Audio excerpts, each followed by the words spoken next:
It's the height of summer at Paddington Station. And as the country gets back on its feet after the COVID lockdown, passengers are returning to the station in their thousands. People are going back to work. The trains will be busier, but not overly busy.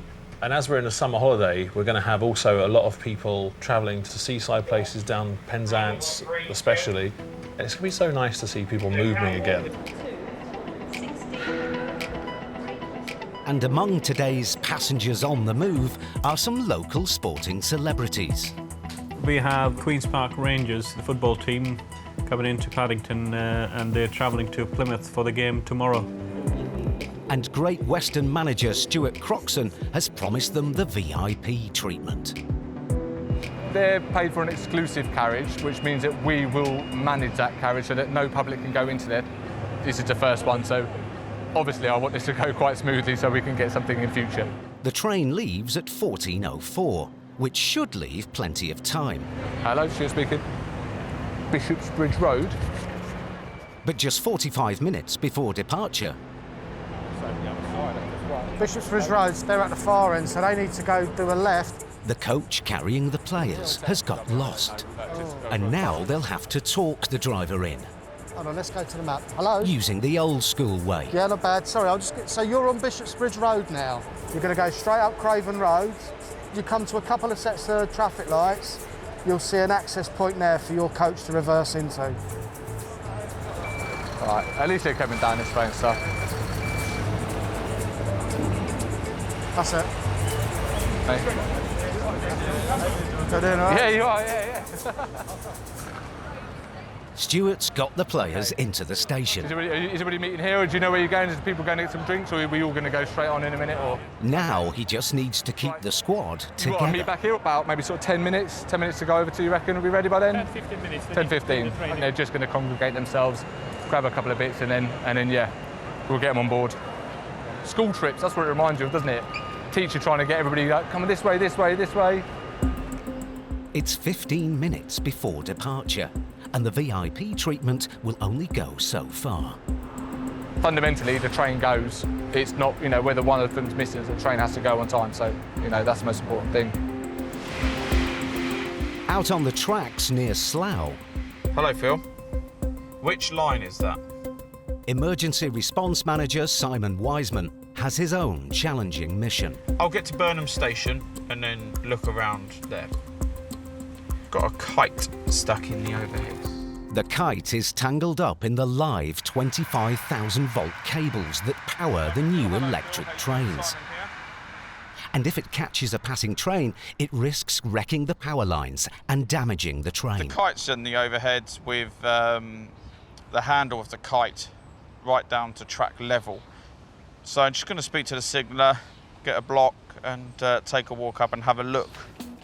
But removing the kite from the cables might be tricky. The overhead lines here are active at 25,000 volts. And they remain live at the moment. The kite itself is on the contact wire. Then you've got the string that they attaches to the handle. That's probably wrapped about over 1 metre of the contact wire. It then loops over the 4 lines and then is lying the other side. He's going to need emergency backup. It's obviously not something that I'm going to be able to remove alone. I'm going to need the overheads to have a bit more of a look. Back at Paddington, Do you know where you're going? Yeah? Okay. the Plymouth train is ready to depart. Yeah, go round through to the left and stuff. Yeah, I'm waiting. And Stuart needs to get all the players to the game on time. It's coach A. A's the... As long as somebody does a head count. Oh, there's another one. See, number 2, number 3. But not everyone is playing ball. Got about 3 of them in there, and I think it's funny, they keep popping up all over the place. Got a couple more. When I just think I've got them all. A few more here, a few more there. Finally, Stuart thinks he's got a full squad. Oh, I think that's it. But a couple of players have slipped through the net. I think we might be near in there, actually. Just missing, they're missing 2. I don't know where they are. All right, I know, yeah. The train can't wait much longer. I'll be back.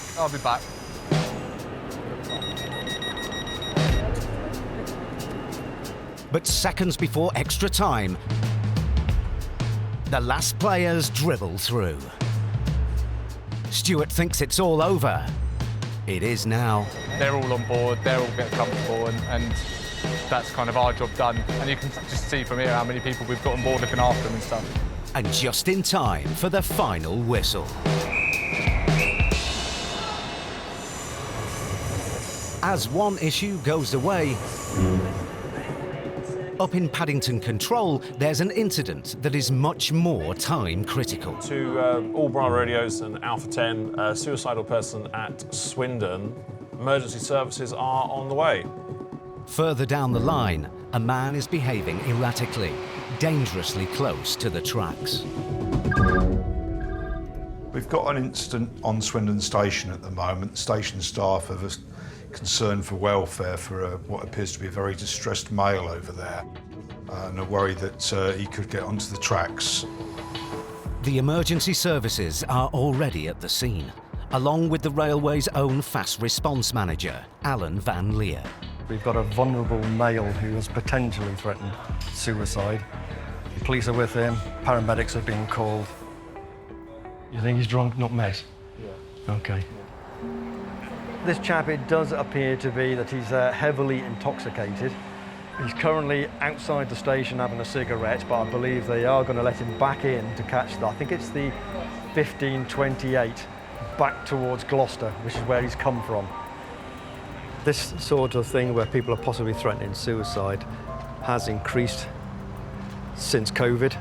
And, people are trying to get their lives back together and back on track. It does seem to be on the increase.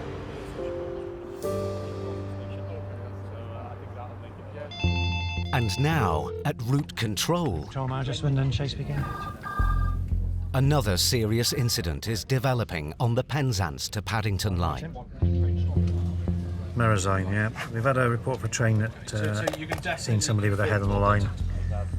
A train driver has made an emergency call to report a man on the track, directly in front of his train. Obviously, I mean, you're still in the cab, but you haven't seen anybody other than that. You haven't seen him sort of run away or anything. So as far as you're aware, you don't know the status of him at the moment. Is that over? That is correct. I don't know the status of the man. I've got the cameras on Seth's side, and I can't see anything. Obviously, I was doing 75, so I've gone away past. We had a driver, 1 Alpha 96, reported that as he was approaching Marazine, he had a gentleman laid on the track ahead of him. The driver did report to the signalman on the emergency line that the gentleman had moved at the last second, but he didn't know whether he'd struck the person. Okay, driver, hold your position at the moment. I'll see if I can, I'll get hold of control and I'll get straight back to you. That's understood. I'll hold my position and wait to hear back from you. Okay, thank you. He sounds quite shaken, Sandy, I don't know. He does. He's not sure if he's struck anybody or not yet. It's still harrowing and a shock. For any driver to see trespassers or anyone near the line, numerous near misses been reported, and we get them on a regular basis daily. It's hooked on the top of the dropper, and then it goes all the way over. You see it dangling down. 300 miles up the tracks from Cornwall, the overhead line team have arrived to try and free the kites from the 25,000 volt power lines. Strong, isn't it? Yeah. Using a set of non-conductive poles, they can work while the cables are still live. That's through down. They've pulled the kite free, but there's still a sting in the tail. Ian, Simon, Hayes' mum here, how you doing? We've removed the kite, however, the actual string that the kite is attached to, that's given the techs a bit of bother. They're doing their best to try and remove it. The tech is on the phone at the moment. He might have to take an isolation or a switch off because we may need to use the saw. Okay, yeah, there's one. officer that sat next to me has been speaking to his colleague on the ground, so he's just been updating me saying they're down there. At route control, Brian Oxlade follows the police search for the man seen in Cornwall with his head on the tracks. Okay, there is a relief driver as well on the route to this train from Great Western. Meanwhile, his colleague is concerned about the welfare of the driver who saw it all. If you get the chance, when you get to St Earth, can you just speak to the driver face to face and just carry out a quick welfare check with him, please, Rob, as well? Moments later, there's good news. Transport police have found someone matching the description of the man lying on the tracks. And he's alive. The gentleman was seen to walk up towards the bypass, was sat at the side of the track for a while and then ran off across the fields at the side of the track. BTP turned up and they've managed to walk up the track, find this gentleman. They have arrested him and removed him from the railway. Yeah, it's a big relief. We don't like fatalities. I've dealt with enough myself. So it was quite a relief to everybody. Luckily, we decided at the last minute that life is worth carrying on. And hopefully now the ambulance service were on site, so hopefully he's been taken away and we'll get the treatment that he requires. Yeah. Okay, just confirm I've got the up main Tango 550 to Tango 542, down main from Tango 545 to Tango 549. Call you back once we're ready to give that back. In Slough, with both main lines now blocked, the team has been given a 5-minute window to get the job done. Okay, chaps, all lines blocked here. The up relief still remains open. Yeah, it's all gone wrong.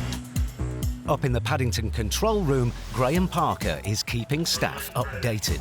A kite wrapped around the overhead cables. A block is on for them to remove that. That sounds like quite a dodgy job. I hope that there's no damage at all to the cable. That's obviously the biggest possible issue. If it does take a while, obviously, or if it considers to be a bigger issue, it could easily bother a lot of people going home. Back out on the tracks, the window for getting the job done is closing. Yep, got it. Can I maybe, if we get one of the other poles to hold it down like that, to get the tension, could you then cut halfway maybe? I don't know. I don't know if that's just an idea, that's all. Yeah. It's a delicate operation. 25,000 volts are still running through the overhead lines. The problem is the string that it is conductive, you see, so we can't just grab it. As frustrating as it is, it's right there, you know. With seconds to spare, they gather the remaining string from the power lines, and Simon can give the go-ahead for tracks to be reopened. Just to confirm that all men, tools and equipment are clear of the up and down main at Burnham, and I can give them back to you with effect 14:47. And that means the timetable is back on track. The string is off the OLE, so they're just handing it all back now, and we should be running normally very shortly. Fantastic. Right. Good. Okay. I should get on to Mr. Nash straight away. So we're clawing it back. We're starting to claw back.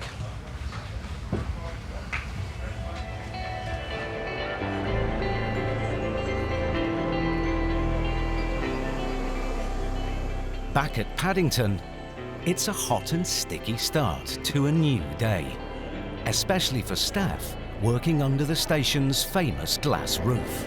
They recently cleaned the glass roof, so with the dust cleaned up, it's just doubling up the heat inside. It is like an oven. I do feel for all the staff downstairs and all the passengers as well travelling. I've had a few walks across the station today at Paddington. It is super hot. It's hot to the point where it physically feels like you're walking into like the air is actually a solid rather than a gas.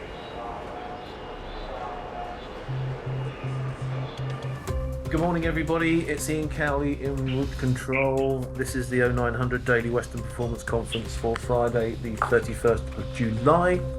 It's hotting up too at Route Control, where the latest forecast suggests the critical track temperature is getting dangerously high. Rail temperatures anywhere between 49 degrees and 46 degrees across the route.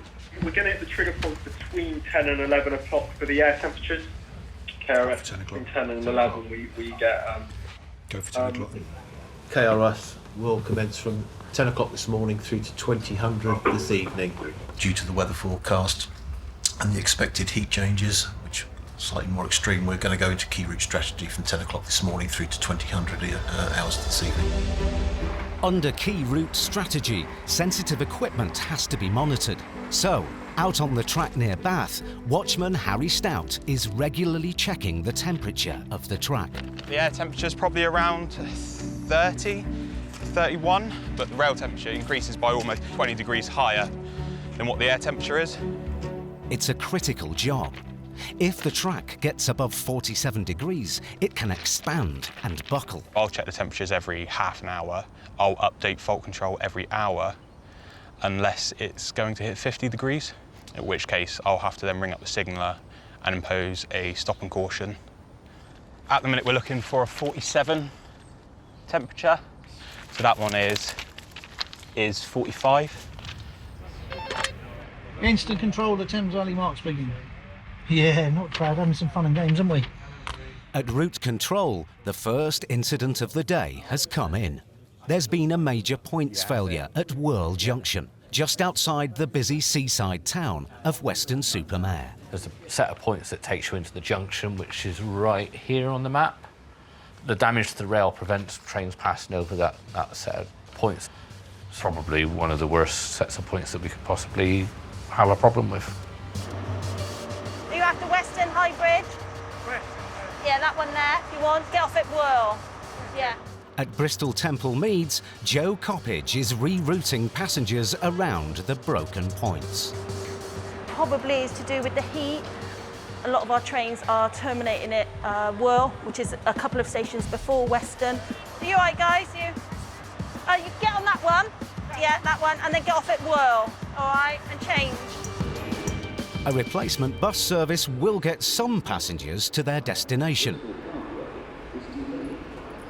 The trains can't go into Weston, but they can leave from Weston, so they're going to shuttle people back and forth.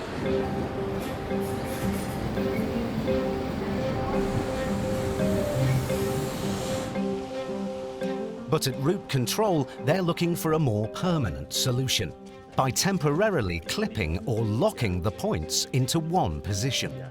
But that will still mean trains will go on a detour. Even if we can get the points clipped and scotched reverse. Because there's too much metal. But it will mean, yeah, but it also mean if we did that, then all the up ones will have to go via Weston. Probably one of the worst times of the year, to be honest, if you're going to Weston. Summer holidays, it's August, 30 degrees outside today. They will get a Weston, it'll just take a little bit longer than normal. Trackside near Bath, Harry Stout is still keeping a close eye on the track temperature. I'm just calling up to let you know that I've actually reached a watchman temperature of 47 degrees. I'll stay on site now, obviously, and keep an eye on the temperature, and I'll give you a call if it's going to reach 50. The UK is now baking in what has turned out to be the third hottest day since records began.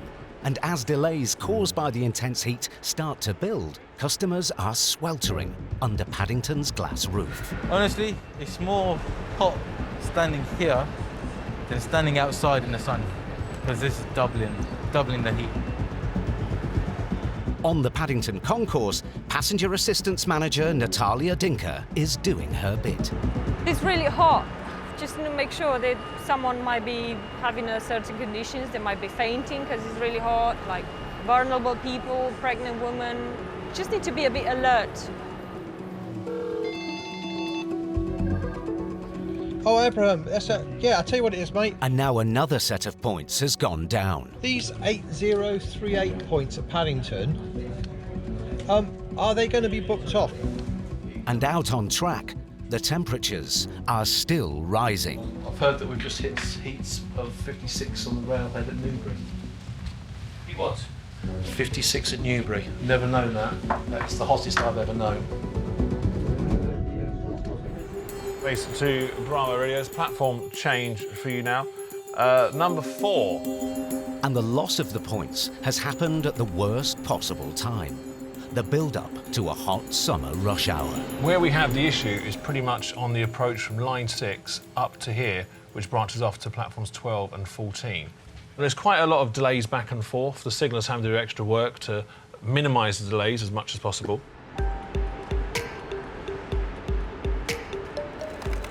Once again, they're set for the 17:04 late running 1:36 just outside. We'll be coming in platform 3 shortly, and approximate 20-minute late start on that one, over. We're constantly monitoring the service. I mean, the good thing is on TCF, if something changes colour from green to another colour, we know it's running late. Once you've gone into pink, you know you're 20 minutes late and it could cause problems. Down at route control, they have a dilemma. It needs 2.5 hours lockage from there. Or we can have them clip the scotch in one position, whichever's best for the signal. And then go in and repair them tonight.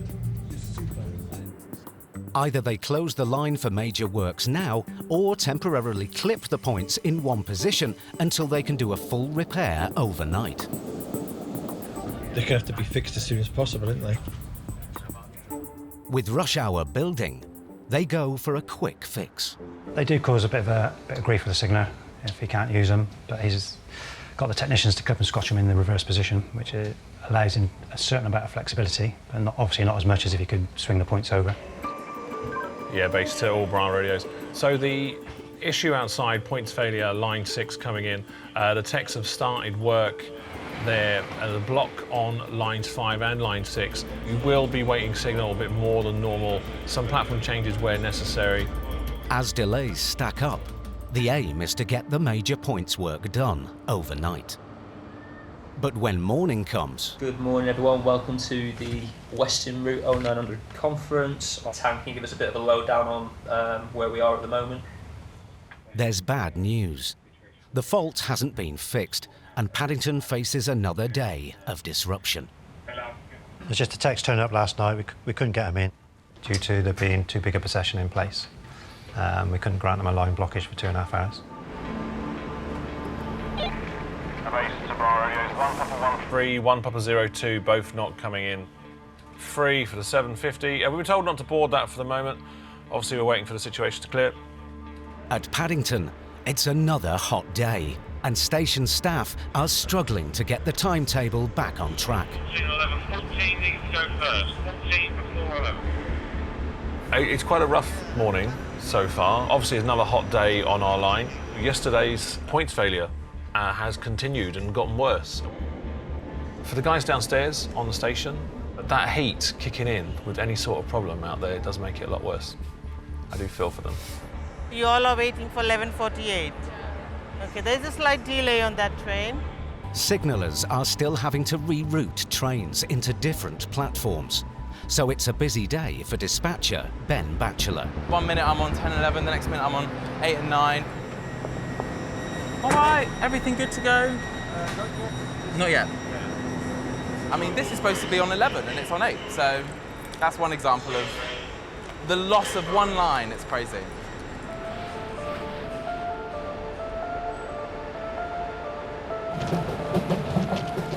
But as night falls, engineers can finally begin their work, 24 hours after their first attempt. Tonight we're going to be carrying out a motor change on 8038 points. But do be careful of slips, trips and falls, and be wary of the 25,000 volts above your head. Points allow trains to shift from one track to another, but these ones aren't moving properly. Just spoke to the signaller. We've now got a line blockage, so basically lines 5 and 6 now are now closed. Their first job is to investigate whether the malfunction is coming from the motor unit. I think we've had a bit of a snubbing issue where the point's been banging shut and might have caused a bit of damage inside the machine, because the 2 worm drive bolts had snapped off as well yesterday. But first, they have to make things safe. You go there and pull out the fuse for the motor. R066. To get to the bottom of the problem, they're going to have to take a closer look.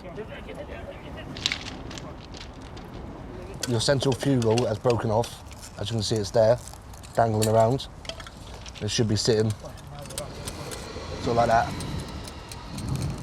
Now for the new motor unit. What's the serial number on that one? And reconnecting it is a fiddly job. that has to be done with pinpoint precision. But I'd start adjusting that now if you can. That's all been done correctly. Your motor brushes, you have to make sure don't get any less than 10 mil. And you have to make sure there's a nice clean brass. A quick call to the signaller to return the points to the go position. All right, so that's the root bar's been lifted now. And now for the moment of truth. Lovely. Could I have a call over to normal, please? Lovely, and back into reverse. They're not banging shut, they're moving quite nicely. We're not getting these sparks, so all good. Yeah, we're all clear. All right, lads, good work tonight. Job done, happy days.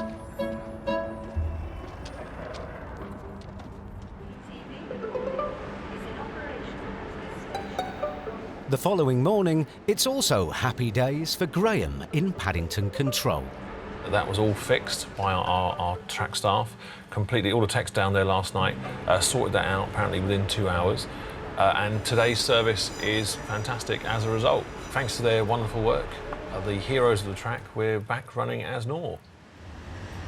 It's coming to the end of a very busy and very warm week on the railway. But true to the great British summer, the blistering heat can't last for long. Hail and 10 to 20 millimetres of rain falling in an hour, with frequent lightning as well.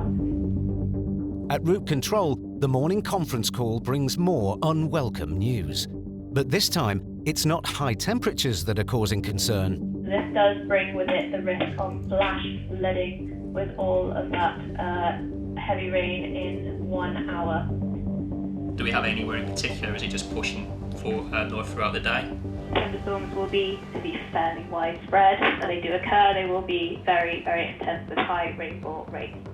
Not knowing exactly where it'll strike is always going to be a risk, but we've got people out checking the drainage sites as best we can on unknown sites, so that will always help. Obviously, thunder and lightning is going to be a problem as well. We can be prepared as we can be, so flash flooding in particular, we know where we're most susceptible. Much cooler than the last 6 days, which is great. It's going to be stormy though. Yeah. In the Paddington control room, old hand Richard Douglas and new recruit Danny Reddy are steeling themselves for the change in weather. What's it usually like, Richard, when we have thunderstorms and that? This is quite an old station. It leaks like a sieve. So it can get quite wet and slippery outside. In the winter it's rain. In the summer it's like a greenhouse. We're never happy.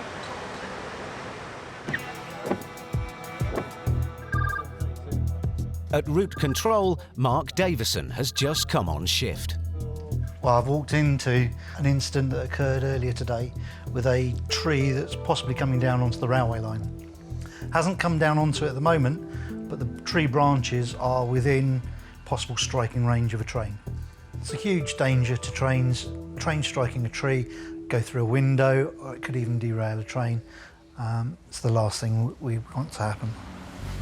A specialist team of tree surgeons led by Ray Cott have arrived on site near Bristol to take down the 50-foot tree. But there are a lot of unknowns. What would you say your exclusion zone is going to be, about 20 metres?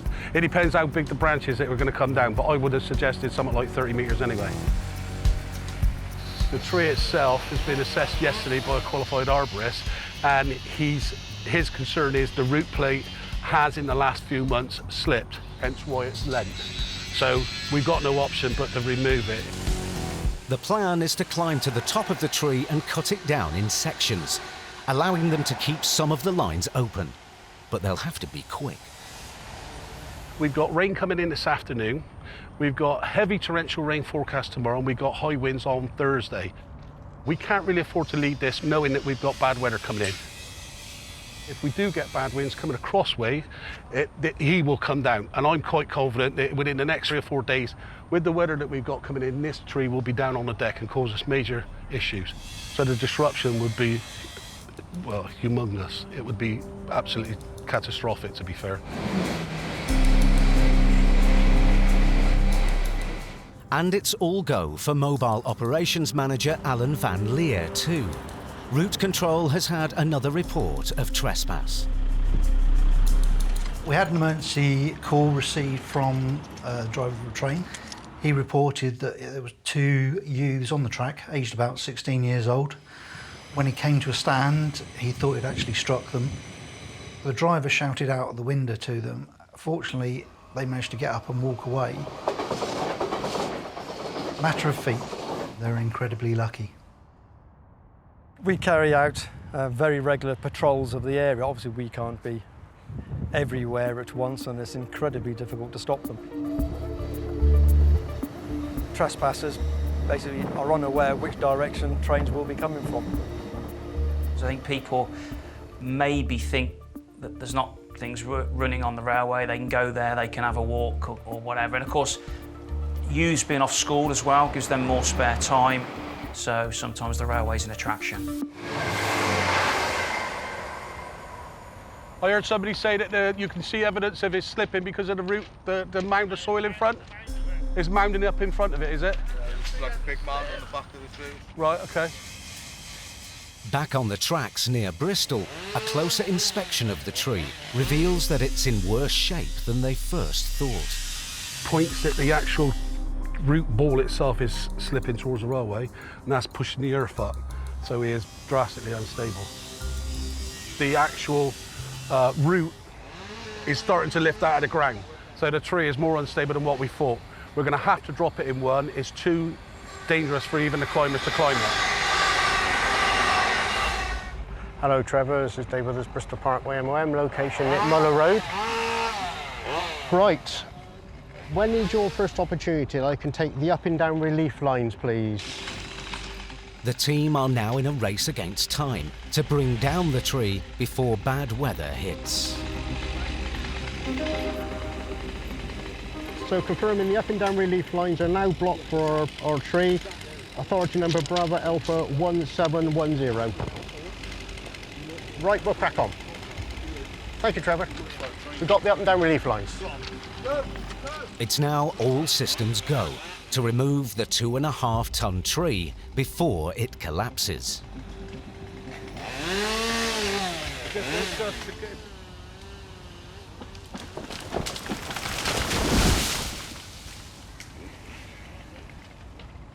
Basically now they've processed it.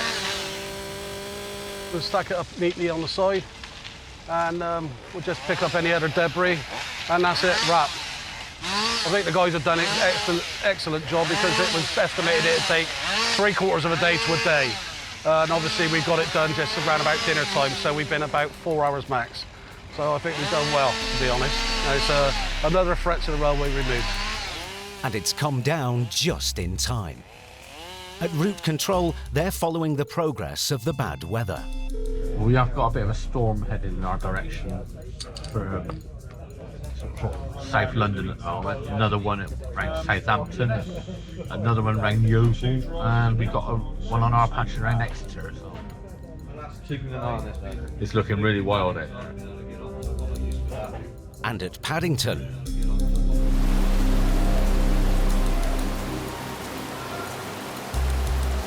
it's sort of pouring down with rain every now and then stopping for a little bit and then flash war again. We've got loads of new sort of wet floor signs on the station that are really clear. Someone actually came up to me the other day and said the writing's upside down, and I said, no, you're walking the opposite direction, and so obviously it will look upside down. Mind the wet floor. Mind the wet floor. Mind the wet floor. So, another sunny day at Paddington.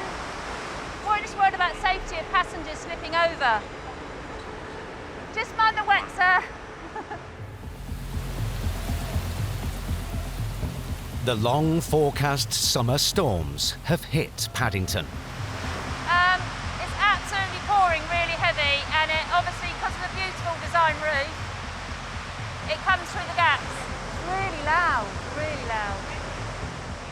So along here is where some of the vents on the roof, because of the wind, I guess, the direction of the rain is coming in through the gaps, and we've got a whole, like a little stream running through Paddington. It's been really crazy weather the whole of this month, really. We've had huge ridiculous heat waves and then shed loads of rain. It's you never know to bring your flip-flops or your umbrella. Above the railhead. Stop, the Newquay branch is shut. We got flooding at Roach. So Camborne Station, basically on the up line halfway through the platform, we've got fast flowing water. The flooding's in the station. You can't even get off the station, apparently, the amount of water that's coming down. At Route Control, they're dealing with several storm-related incidents, including widespread flooding in Cornwall. Well, our concern with this is that this water's moving fast and there's got to be a risk that it is dislodging the ballast which holds the truck up, basically. We have had to put trains on a stop and get staff there, P-way staff there, as soon as possible. 200 miles up the track from the worst of the weather in Cornwall, Mobile Operations Manager Dave Withers is monitoring flood defences on a key part of the main line at Lavington. We've had a lot of rain in a very, very short period of time, which always concerns me. So we come up to Foss Bridge near Lavington, and then if it starts flooding or pooling in the 4-foot here, then there's a possibility in 36 hours time, if the rain continued, we would get flooding at Chipping-Sodbury. If this line flooded substantially, the line would be closed. Trains would be diverted. It would impact on all services, local services out of Paddington, because trains are going to be running late into Paddington.